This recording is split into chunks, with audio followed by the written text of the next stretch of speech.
අපි ගැන හිතන එකම රීලෝඩ් එක. අදම 749ක් රීලෝඩ් කරන්න.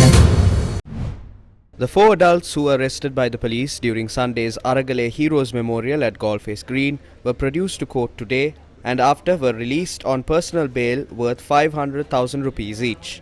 Producing the suspects in court, Sri Lanka police said that the protesters behaved violently while making various remarks at police personnel. Sri Lanka police said that the protesters were informed to protest in a non-violent manner and that if they were to enter Galle Face Green, permission from the Sri Lanka Ports Authority and the Urban Development Authority was necessary. Sri Lanka police also said that it was an offence to protest using torches and said that the torches were blown out and were produced as evidence material in court. Sri Lanka police requested the court to remand the suspects until the 21st of October. However, President's Counsel Galle Face, Sarath Jayamanna and Riyansi Arsakularatna, appearing for the protesters, informed court that Sri Lanka police had failed to highlight the individual offences committed by the protesters. They pointed out that the protest was peaceful in nature and that it was the Sri Lanka police that turned it violent. Sri Lanka police said that the Urban Development Authority and the Sri Lanka Ports Authority have filed a complaint requesting protesters not be allowed to enter Galle Face Green, citing damage caused to the premises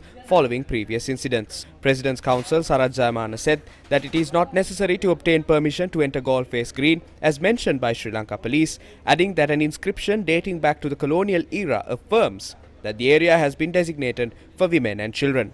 President's Counsel Galle Face noted that a ruling by former Sri Lankan Chief Justice Sarath and Silva has made it clear that the area is dedicated to the general public.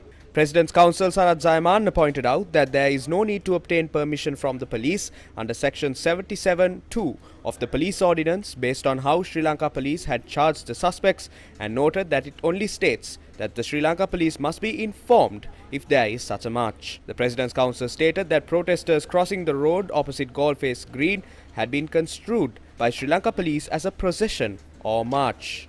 The President's Counsel told court that Sri Lanka police is using the power that is not vested in them and are engaged in such acts by following orders from above and to please the officers above them.